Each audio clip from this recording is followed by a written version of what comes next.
आज मैं आपको जो कहानी सुनाने जा रहा हूं वह मेरी नहीं है। यह कहानी मुझे एक लड़की ने खुद सुनाई थी। जब उसने अपनी जिंदगी की उस रात के बारे में बताया तो उसकी आवाज आज भी मेरे कानों में गूंजती है। उसने मुझसे सिर्फ एक बात कही थी, अगर लोग मेरी कहानी सुनेंगे तो शायद किसी और के साथ वह सब कभी ना हो। इसलिए आज मैं उसके ही शब्दों में आपको उसकी आप बीती सुना रहा हूं। अगर आप रात में अकेले हैं तो इस कहानी को सुनने से पहले एक बार जरूर सोच लीजिए, क्योंकि कुछ कहानियां खत्म होने के बाद भी आपका पीछा नहीं छोड़ती। कई बार सोचा कि यह सब सिर्फ मेरा भ्रम था, लेकिन हर बार जब घड़ी की सुइयां रात के 2:30 बजे के आसपास पहुंचती हैं, मेरी सांसें खुद ब खुद भारी होने लगती हैं। 2018 की बात है। मेरी पोस्टिंग एक प्राथमिक स्वास्थ्य केंद्र में हुई थी, जो जिला मुख्यालय से लगभग 40 किलोमीटर दूर एक छोटे से गांव में था। गांव शांत था, जरूरत से ज्यादा शांत। दिन में भी वहां एक अजीब सी ठहराव भरी खामोशी रहती थी, जैसे हवा भी धीरे चलती हो ताकि किसी को जगाए नहीं। सरकारी क्वार्टर खाली नहीं था, इसलिए मुझे किराए पर एक कमरा लेना पड़ा। गांव के बाहर की ओर कच्चे रास्ते से थोड़ी दूर एक पुराना मकान था, आधा पक्का आधा कच्चा। सामने एक बूढ़ा नीम का पेड़, जिसकी टेढ़ी शाखाएं ऐसे फैली थीं जैसे किसी ने हाथ फैलाकर आसमान को पकड़ रखा हो। पीछे की ओर एक पुराना सूखा कुआं था, जिसकी जगत टूटी हुई थी और जिसके अंदर झांकने पर सिर्फ अंधेरा दिखाई देता था। मकान मालिक शहर में रहते थे। उन्होंने चाबी चौकीदार के हाथ भेज दी थी। कमरा साफ है, बस थोड़ा पुराना है, चौकीदार ने कहा था। मैं थकी हुई थी, इसलिए ज्यादा सोचने की हालत में नहीं थी। पहली शाम जब मैं उस कमरे में दाखिल हुई तो हल्की सी सीलन की गंध आई। दीवारों पर नमी के धब्बे थे। छत पर पंखा लगा था, जो चलते समय हल्की कराह जैसी आवाज करता था। मैंने सोचा, पुराना घर है, आवाज तो करेगा ही। मैंने अपना बिस्तर लगाया, सामान व्यवस्थित किया और खुद को समझाया कि यह बस एक अस्थायी ठिकाना है। पहली रात बिना किसी घटना के गुजर गई। मैं गहरी नींद में थी। दूसरी रात भी शुरुआत में सब सामान्य था, लेकिन रात के लगभग 2:37 बजे अचानक मेरी आंख खुली। ऐसा नहीं कि कोई तेज आवाज हुई हो, कोई दरवाजा नहीं खटखटाया गया था, कोई बर्तन नहीं गिरा था। फिर भी मेरी नींद टूटी, जैसे किसी ने बहुत पास आकर मुझे देखा हो। मुझे साफ महसूस हुआ कि कमरे में मैं अकेली नहीं हूं। मैंने हिलने की कोशिश की, लेकिन शरीर भारी लग रहा था। आंखें अंधेरे में कुछ तलाश रही थीं। कमरे के कोने में, जहां दीवार पर सीलन का सबसे बड़ा धब्बा था, मुझे लगा कोई खड़ा है। कोई आकृति, धुंधली, लंबी, झुकी हुई, जैसे गर्दन अस्वाभाविक रूप से एक तरफ झुकी हो। मेरा गला सूख गया। मैं कुछ सेकंड तक उसे देखती रही। पंखा घूम रहा था, पर उस कोने की परछाई स्थिर थी। मैंने झटके से लाइट ऑन की। कमरा खाली था। मैंने खुद को समझाया, शायद नींद खुलने के बाद दिमाग भ्रम पैदा करता है। वापस लेट गई, लेकिन नींद नहीं आई। सुबह तक जागती रही। तीसरी रात फिर वही हुआ। ठीक 2:37 पर मेरी आंख खुली। इस बार सिर्फ एहसास नहीं था, मुझे साफ कदमों की आहट सुनाई दी, नंगे पैरों की, धीमी, रुक रुक कर चलने वाली, जैसे कोई मेरे बिस्तर के चारों ओर चक्कर लगा रहा हो। मेरी सांस तेज हो गई। मैंने चादर सिर तक खींच ली। आहट बिस्तर के पास आकर रुक गई, और फिर मेरे कान के बिल्कुल पास किसी ने फुसफुसाया, ये मेरा घर है। आवाज स्त्री की थी, बहुत धीमी, पर इतनी साफ कि कोई शक नहीं था। मैं चीखते हुए उठी और लाइट जला दी।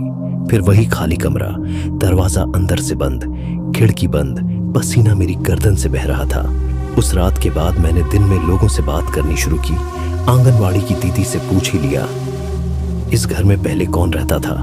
पहले तो वो टालती रही, फिर बोली, एक औरत थी, अकेली, उसका पति छोड़ गया था। लोग कहते हैं वो ठीक नहीं रहती थी। एक रात पीछे वाले कुएं में कूद गई। मैंने कांपते हुए पूछा, कब? दीदी ने नजरें झुका ली। रात के 2:30 बजे के आसपास। किसी ने आवाज नहीं सुनी। उस दिन से मेरे भीतर एक डर स्थायी रूप से बस गया। मैं शाम होते ही बेचैन हो जाती। कमरे में अजीब सी गंध रहने लगी थी, गीले कपड़ों, कई और बासी पानी की मिली जुली बदबू। चौथी रात मैंने तय किया कि मैं सोऊंगी नहीं। मैं बिस्तर पर बैठी रही। घड़ी की सुइयां आगे बढ़ती रहीं।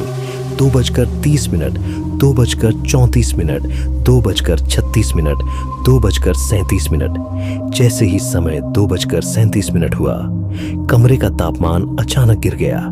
मेरी सांस से भाप निकलती महसूस हुई। खिड़की बंद थी, फिर भी पर्दा हल्का सा हिला। पीछे वाले कुएं की दिशा से भीगे कपड़े घिसटने जैसी आवाज आने लगी। दरवाजे का कुंडा अपने आप खटका। धीरे धीरे दरवाजा खुल गया। मैंने खुद देखा, कुंडा बिना किसी हाथ के हिला। दरवाजे की चौखट पर वह खड़ी थी, भीगे बाल जो चेहरे पर चिपके हुए थे, सफेद साड़ी जो कीचड़ से सनी हुई थी। पानी उसके कपड़ों से टपक रहा था, लेकिन फर्श सूखा था, सिवाय उन जगहों के जहां वह कदम रख रही थी। उसके पीछे पानी की पतली लकीर बनती जा रही थी। उसका चेहरा ऊपर उठा। उसकी आंखों में पुतलियां नहीं थी, सिर्फ धुंधली सफेदी। वह धीरे धीरे मेरे बिस्तर की ओर बढ़ी।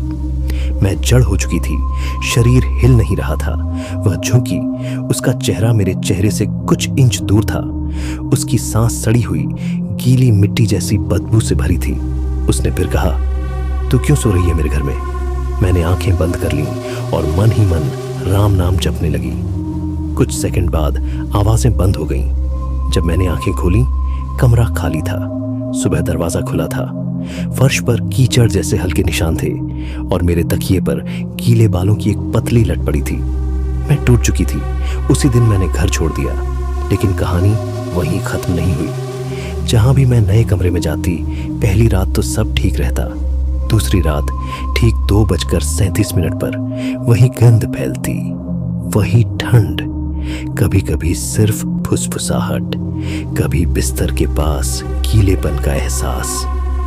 मैंने डॉक्टर से मिलकर जांच कराई, सब सामान्य। मैंने मंदिर में पूजा कराई। कुछ दिन शांति रही, फिर वही सब। धीरे धीरे मुझे समझ आया, शायद वह घर नहीं, मैं उसकी सीमा में आ चुकी थी। शायद जब उसने कहा था, ये मेरा घर है, उसका मतलब दीवारों से नहीं था। शायद वह अपने दुख, अपने अधूरेपन, अपनी घुटन से बंधी हुई थी और मैं अनजाने में उसकी जगह सो गई थी। आज भी जब घड़ी 2:36 दिखाती है, मेरा दिल तेज धड़कने लगता है। कमरे में हल्की सी नमी की गंध भरने लगती है। कभी कभी मुझे लगता है कि मेरे बाल खुद ब खुद गीले हो रहे हैं।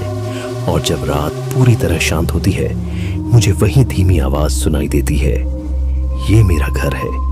मैंने कई बार पीछे मुड़कर देखा है, कई बार लाइट जलाई है, लेकिन अब मैं जानती हूँ, कुछ चीजें लाइट से गायब नहीं होती।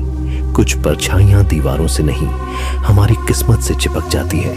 और शायद आज भी जब आप यह कहानी सुन रहे हैं, कहीं कोई घड़ी 2:37 बजने वाली है और किसी कमरे में हल्की सी गीली बदबू फैलने लगी है।